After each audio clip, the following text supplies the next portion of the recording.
오늘 설교의 성경 본문 말씀 제가 봉독하겠습니다. 사도행전 1장 1절부터 3절입니다. 거룩하신 하나님의 말씀입니다. 데오빌로여, 내가 먼저 쓴 글에는 무릇 예수께서 행하시며 가르치시기를 시작하심부터 그가 택하신 사도들에게 성령으로 명하시고 승천하신 날까지의 일을 기록하였노라. 그가 고난받으신 후에 또한 그들에게 확실한 많은 증거로 친히 살아계심을 나타내사 40일 동안 그들에게 보이시며 하나님 나라의 일을 말씀하시니라. 아멘. 오늘 설교는 지난 수요 예배에서 전달하지 못한 설교 원고를 다시금 수정해서 말씀드립니다. 설교자는 자신이 섬기는 교회 공동체의 회중에게 설교합니다. 하지만 동시에 그가 살고 있는 사회 또는 그 시대를 향해서도 말씀을 전할 거룩한 직무를 지고 있습니다. 제가 성결교단의 총회장으로 섬기는 내년 5월까지는 기독교 대한성결교회의 국내외 모든 지교회들 또 성결 가족들을 특별히 염두에 두고 설교 말씀을 전하겠습니다. 사람 삶의 현실 그리고 사회적인 현상을 보자면 기독교 신앙은 교회와 그리스도인을 통해서 드러납니다. 한 사람 한 사람의 그리스도인과 그 사람들이 모인 교회라는 공동체가 기독교를 세상에 보여주는 통로입니다. 그러니까 사람들은 교회 그리스도인을 보면서 저게 기독교구나 이렇게 생각한다는 거지요. 그들이 아름답고 사랑스러우면 기독교는 아름답고 사랑스럽게 보입니다.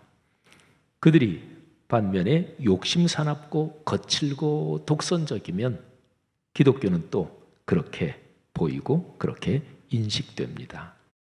사람들은 교회를 보면서 기독교를 봅니다. 예수님께서 산상설교에서 그리스도인과 교회를 가리켜 너희는 산 위에 있는 동네라고 말씀하셨습니다. 산 위에 있는 동네처럼 또는 등불을 켜서 좀 높은데 등경 위에 올려놓은 등불의 빛처럼 교회와 그리스도인은 숨겨질 수 없습니다. 자, 사회적인 현상, 현실적으로도 그렇지만 성경의 가르침으로 봐도 이 사실은 아주 분명합니다. 교회에 관해서 숨막힐 정도로 깊고 엄청난 가르침을 담은 책이 에베소서입니다. 에베소서에서 이와 연관된 가르침을 잠깐만 보도록 하겠습니다. 하나님께서 만물을 그리스도의 발 아래에 복종하게 하셨습니다. 그러니까 예수 그리스도께서 부활하셔서 승천하시는 것을 통해서 하나님은 만물을 그리스도의 발 아래 복종하게 하셨고, 그리고 그리스도를 교회의 머리로 삼으셔서 교회를 통해서 만물을 축복하십니다. 에베소서 1장에 나오는 가르침이에요. 자, 22절, 23절을 한번 들어보십시오. 또 만물을 그의 발 아래에, 그리스도의 발 아래에 복종하게 하시고 그리스도를 만물 위에 교회의 머리로 삼으셨느니라.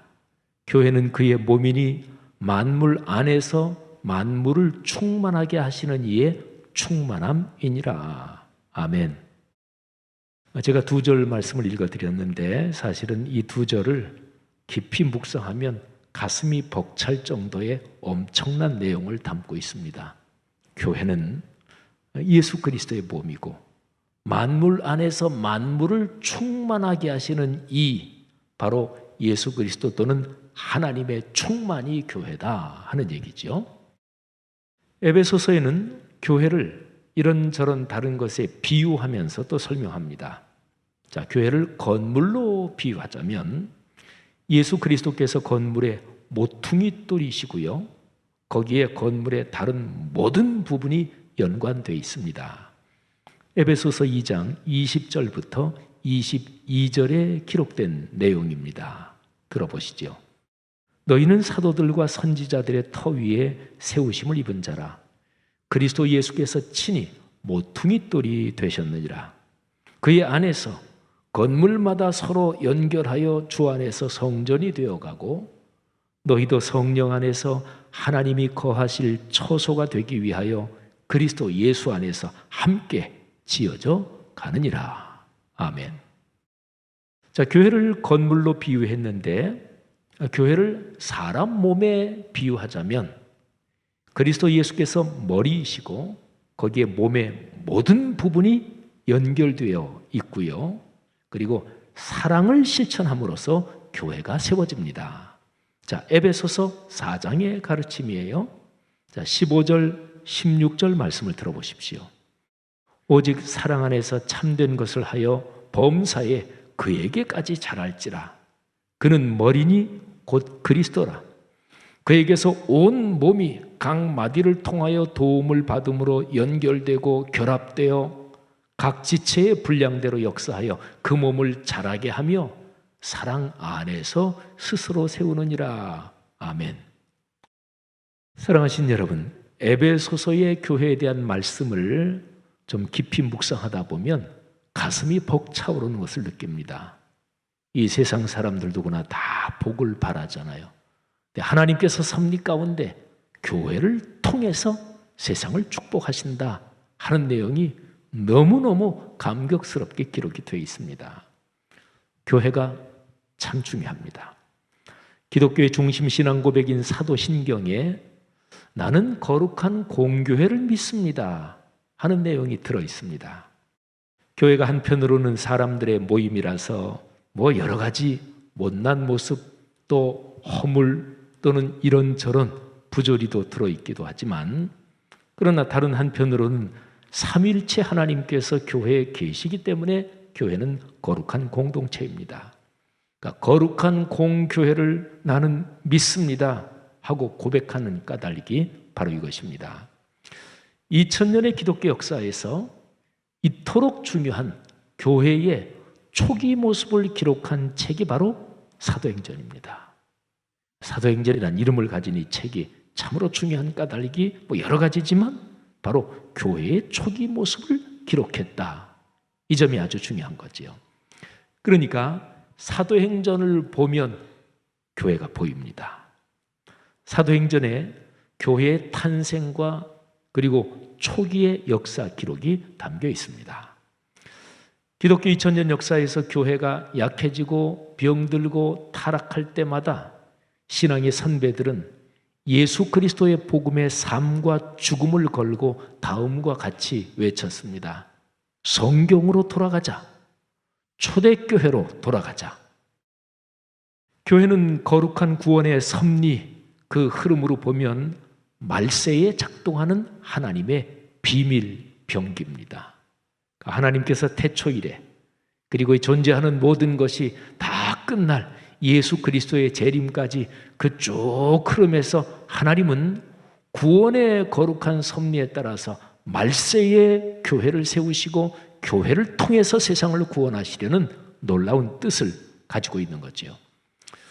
초대교회의 모습을 구체적으로 기록한 책이 사도행전, 복음을 증언하는 초대교회와 그 시대의 정황을 기록한 책들이 신약성경, 그리고 신약성경에 관한 상황을 성령의 인도하심을 따라 미리 예언한 책이 구약성경, 이렇게 되는 거예요. 사도행전, 요거를 초점으로 해서 그리고 신약성경, 구약성경의 내용이 이렇다는 거지요. 그러니까 말하자면 사실은 성경 전체가 초대교회 또는 교회가 본질적으로 무엇이냐 이거를 증언하고 있는 책이다 이렇게 말할 수가 있는 거죠. 교회에 관한 가르침, 보통 신학적인 언어로 교회론 이렇게 말하는데요. 교회론에서 사도행전이 중요한 까닭이 바로 여기 있습니다. 자, 사도행전, 오늘 우리가 제일 처음 시작하는 1장 1, 2, 3절을 묵상하는데요. 이 사도행전은 사복음서 중에서 누가복음이 있는데 그 누가복음의 속편입니다. 누가복음은 전편, 사도행전은 후편이죠. 사도행전의 시작은 누가복음의 결론 부분과 겹칩니다. 아니, 사도행전의 시작 부분에 누가복음 전체가 아예 요약돼 있다, 이렇게 말할 수가 있습니다. 바울의 동역자요, 그리고 초대교회의 지도자였던 의사 직업을 가진 누가라는 사람이 누가복음 그리고 사도행전 두 책을 기록했습니다. 누가복음에는 예수 그리스도의 생애가 담겨 있죠. 사복음서가 다 마찬가지예요. 마태, 마가, 누가, 요한은 예수 그리스도의 생애를 기록한 책이죠. 누가복음에 예수 그리스도의 생애, 그리고 후편인 사도행전에는 예수 그리스도께서 토대를 놓으신 교회가 탄생하는 장면, 그리고 그 초기 교회의 역사가 기록이 되어 있습니다. 소설이나 영화 또는 어떤 종류의 드라마든지 이게 쭉 이어질 때는 전편의 마지막, 그리고 그 다음에 이어지는 후편의 처음에 이 두 개, 전편 후편을 연결하는 고리가 있잖아요. 전편 마지막에서 그 다음 회에 이어질 거를 잠깐 맛보기로 보여주고, 또는 그 다음에 이어지는 데서는 전편의 간단한 요약, 줄거리를 요약해 준다든지 그렇잖아요. 그렇죠? 누가복음과 사도행전도 꼭 그런 구조를 가지고 있습니다. 자, 누가복음 마지막 부분을 볼까요? 누가복음의 마지막 부분에 성령이 오실 것이다, 이 예고하는 내용이 기록이 되어 있고요. 그리고 사도행전 처음 2장, 1장, 2장에는 그 예고한 대로 성령이 강림하시는 사건이 기록이 되어 있습니다. 자, 사복음서 중에서 누가복음을 빼고 마태복음, 마가복음, 요한복음 이 세 개의 책의 마지막 부분에는요, 표현은 조금씩 다르지만 땅끝까지 가서 복음을 전해라, 이런 명령이 기록이 되어 있습니다. 근데 누가복음은 달라요. 복음을 전하러 나가지 말고 기다려라. 성령이 오실 것을 기다려라. 이런 말씀이 기록이 되어 있습니다. 그러니까 누가복음, 사도행전 이 두 책에 연속되는 내용에서는 복음을 본격적으로 전하는 것은 사도행전의 초반에 성령이 강림하신 이후에 본격적으로 시작됩니다. 누가복음의 마지막은 성령이 오실 것 기다려라. 성급하게 나가면 안 된다. 그리고 이제 사도행전에서 성령이 드디어 오시고 그리고 땅 끝까지 가서 복음을 전하게 되는 거죠. 누가복음 맨 마지막 장 24장 49절 말씀을 한번 들어보세요. 볼지어다 내가 내 아버지께서 약속하신 것을 너희에게 보내리니, 아버지께서 약속하신 것 바로 성령의 강림이에요. 너희에게 보내리니 너희는 위로부터 능력으로 입혀질 때까지 이 성에 머물라 하시니라. 누가복음 마지막이죠.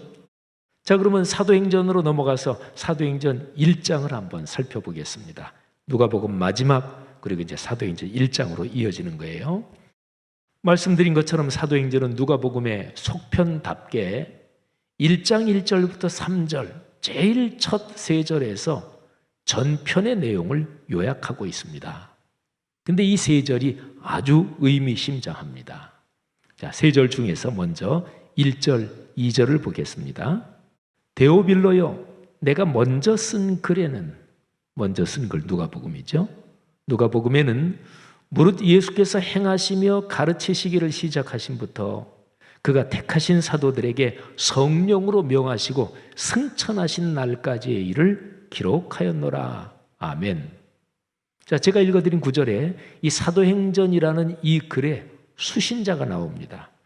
수신자는 데오빌로입니다. 이 사람이 누구인지는 알려져 있지 않습니다. 어떤 특정한 사람의 이름일 수도 있고요, 아니면 그냥 그리스도인들을 일반적으로 가리키는 별명 정도, 이렇게도 얘기할 수 있습니다. 어떤 학자들은 그 당시 초기 교회에서 구도자들, 그리고 기독교를 처음 믿고서 세례를 준비하는 사람들을 일반적으로 데오빌로 이렇게 불렀다고도 이야기를 합니다. 만일에 그런 명칭으로 본다면 이 데오빌로라고 하는 이 단어의 문자적인 뜻이 아주 중요합니다. 데오빌로, 앞부분에 두 글자 데오, 이거는 하나님을 뜻하고요. 빌로, 이거는 필리아, 사랑이라는 단어하고 연결됩니다. 그러니까 데오빌로는 하나님을 사랑하는 사람, 이런 뜻이 되는 거죠. 말하자면 사도행전은 시대를 초월해서 하나님을 사랑하는 모든 그리스도인들에게 보내는 글인 거지요.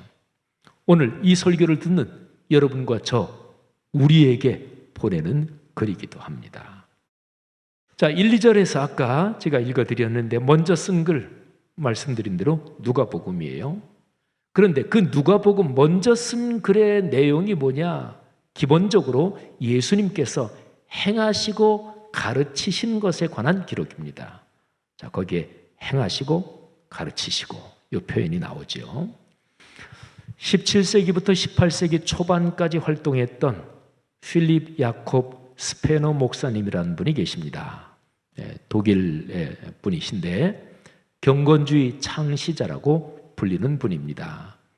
근데 이 스페너 목사님은 바로 사도행전의 이 부분, 예수께서 행하시고 가르치셨다, 이 구절을 묵상하면서 깨달음을 얻었어요.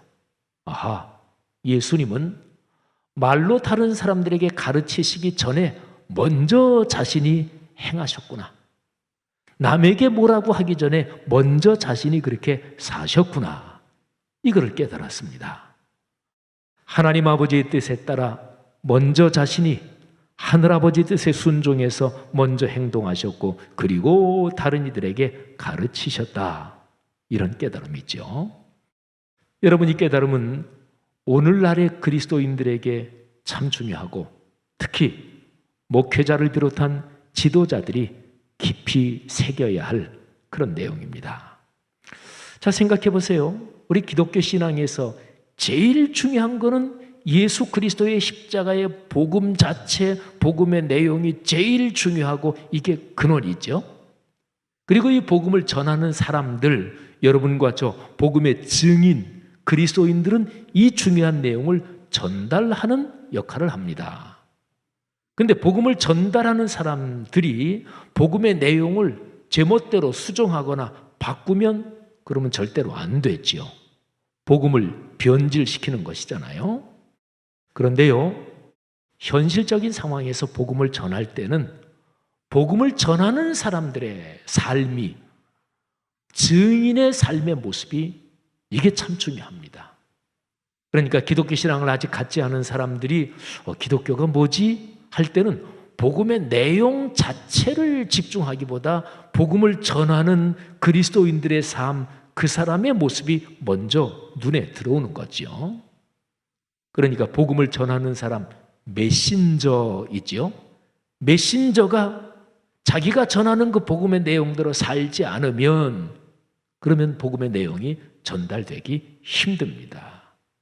그래서 현실적으로 복음을 전할 때는 메신저, 그리스도인들, 그들의 삶, 그들의 삶의 인생의 모습이 참으로 중요합니다. 심지어는 이렇게도 얘기할 수 있습니다. 메신저가 곧 메시지다. 이거는 성경에서 너희는 그리스도의 편지다 이렇게 말씀하신 거하고 일맥상통합니다. 사랑하는 성도 여러분들이요, 여러분과 저 우리 그리스도인들이 예수 그리스도의 십자가의 복음을 우리가 먼저 그렇게 살고 먼저 살면서 그 복을 누리고 그래서 우리의 삶을 통해 우리가 그리스도의 편지가 돼서 다른 사람들에게 이 복음이 전해지기를 주님의 이름으로 축복합니다. 자, 누가복음의 내용, 예수님의 탄생부터 승천까지 시기적으로 보면 그래요. 그런데 누가복음은 예수님께서 택하신 사도들에게 성령으로 명하셨다, 이런 내용을 담고 있다는 거예요. 사도행전 아까 읽어드린 그 구절에 보면 예수님께서 마지막에 승천하실 때 당신이 택하신 사도들에게 성령으로 명하셨다, 아주 독특하게 성령을 강조해서 표현합니다. 이건 사도행전 바로 1장, 2장에서 바로 이어질 오순절의 성령 강림을 염두에 두는 것입니다.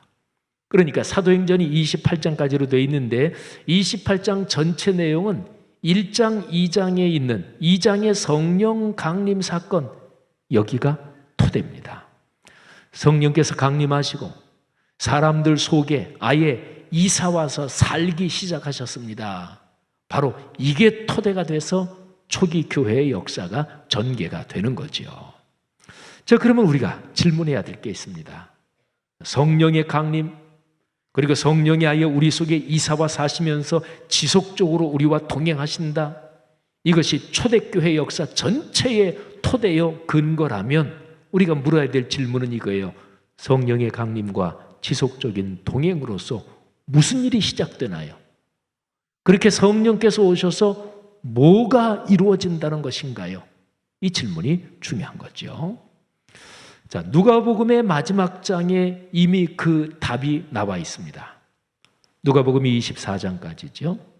근데 맨 마지막 장에 보면 부활하신 예수님께서 제자들에게 여러 번 나타나시는데 나타나실 때마다 예수님께서 하시는 일이 있어요.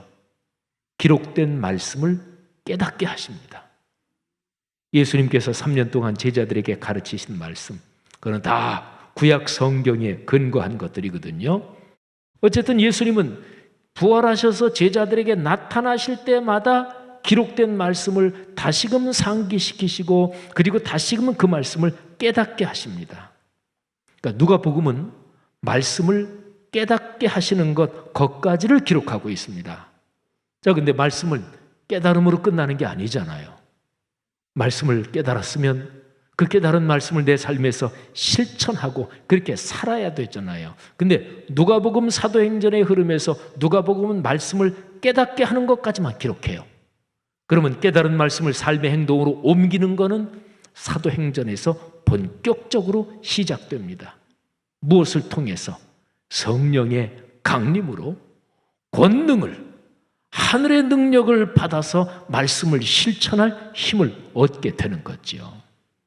여러분, 이 점이 얼마나 중요한지 모릅니다. 한국 교회가 성령 충만을 얘기하면서 성경에 기록된 가장 중요한 핵심적인 이거를 좀 등한시하고 성령 충만, 그래서 나타나는 초자연적인 기적적인 현상들, 이런데 이건 사실은 부차적인 거거든요. 여기에 한국 교회가 너무나 신경을 썼고 가장 중요한 하나님의 거룩한 말씀을 깨닫고 깨달은 말씀을 삶으로 실천할 수 있는 그 능력, 이거는 너무나 소홀히 했던 거죠. 사랑하시는 여러분, 성령의 권능과 성령의 충만을 사모하시기를 바랍니다. 하나님의 영이요 그리스도의 영이신 성령님이 그 아름답고 충만한 힘으로 여러분의 삶 속에 넉넉하게 역사하시기를 주님의 이름으로 축원합니다. 그래서 속사람이 변하고 삶의 이런저런 면에서 다른 사람들에게 그리스도의 편지가 되고, 그래서 하나님의 영광이 드러나고 하나님께서 그 복음 전파 또는 하나님의 영광 때문에 여러분 가정 가문의 모든 삶을 필요한 것들로 채워주시는 그 복이 임하기를 축원합니다. 자, 누가복음의 요약으로서 사도행전 1장 1절부터 3절 우리가 묵상하고 있는데, 자, 1, 2절을 말씀드렸고 이제 3절입니다. 이 3절이 참 중요합니다. 예수님께서 십자가에 달려 돌아가셨다가 부활하신 후에 40일 동안 제자들에게 나타나셨습니다. 근데 그 40일 동안 예수님께서 무슨 일을 하셨는가요?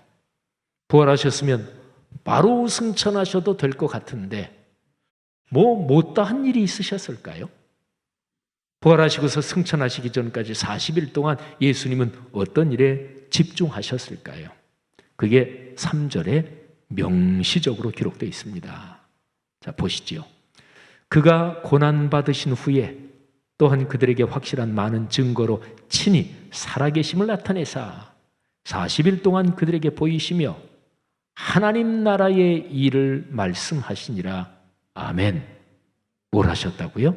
하나님 나라의 일을 말씀하셨습니다.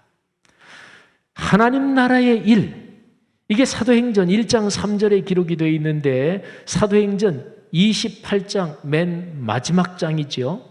맨 마지막 장 마지막 절 31절에 보면 거기에도 하나님 나라라는 표현이 기록이 되어 있습니다.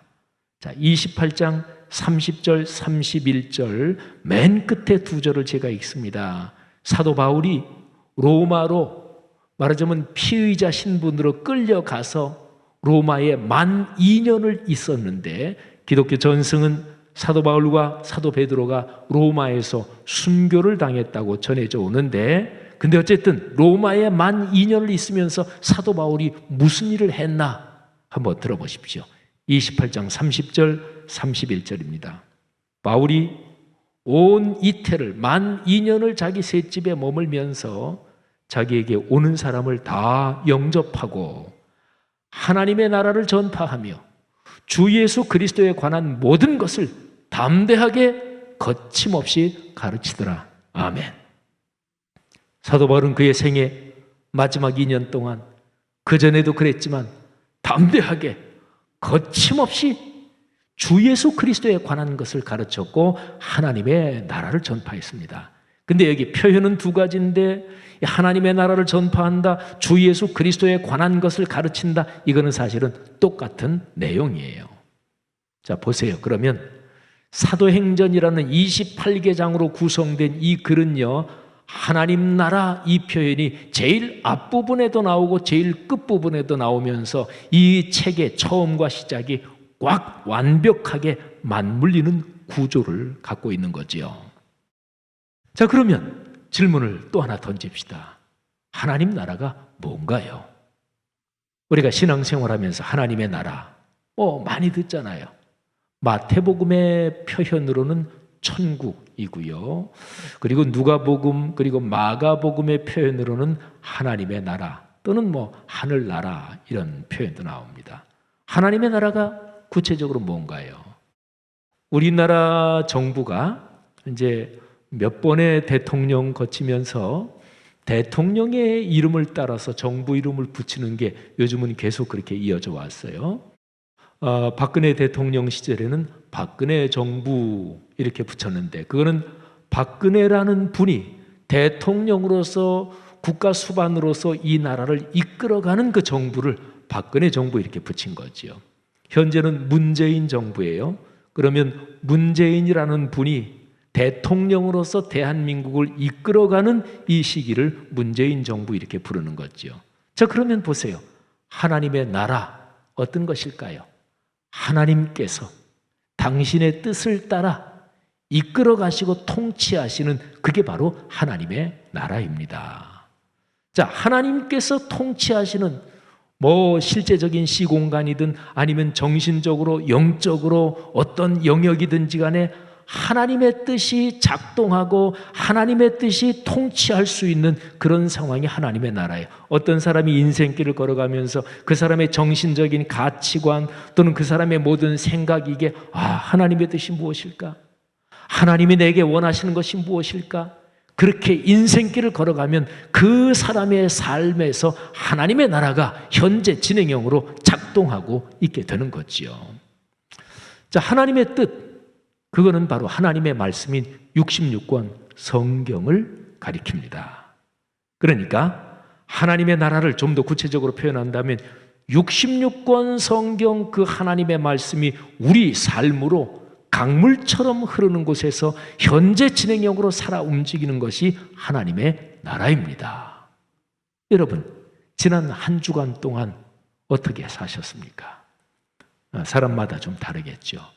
근데 지난 한 주간 주일에 교회 예배 참석할 때 주님, 지난 한 주간 너무나 감사했습니다.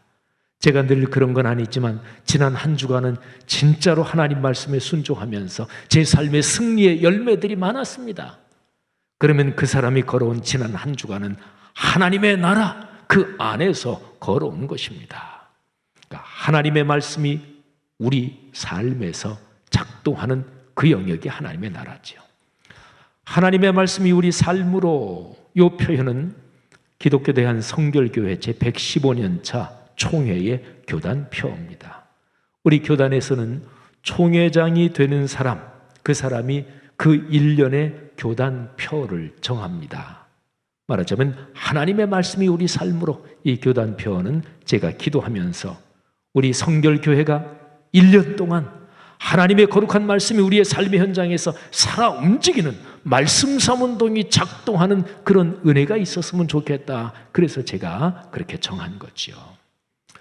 사랑하신 여러분, 이렇게 사도행전 1장 1절부터 3절을 쭉 묵상하면서 보면 우리가 신앙생활하면서 사도행전과 관련해서 이렇게 떠올릴 수 있는 중요한 단어들이 이제 연결이 되기 시작합니다. 보세요. 예수 그리스도께서 세상에 계실 때 하신 가장 중요한 일은 하나님의 말씀을 행하시고 가르치신 것입니다. 예수 그리스도께서 부활하셔서 40일을 세상에 더 계시면서 예수님께서 끝까지 애쓰신 일이 말씀에 관한 것입니다. 제자들에게 말씀을 풀어주시며 깨닫게 하셨습니다. 깨달은 말씀을 삶으로 살아내는 능력은 성령의 강림으로 작동할 것입니다. 그래서 제자들은 성령의 강림을 기다려야 했고, 그리고 드디어 성령께서 강림하셨고 성령께서 사람들의 마음과 영혼에 아예 이사 오셔서 살기 시작했습니다.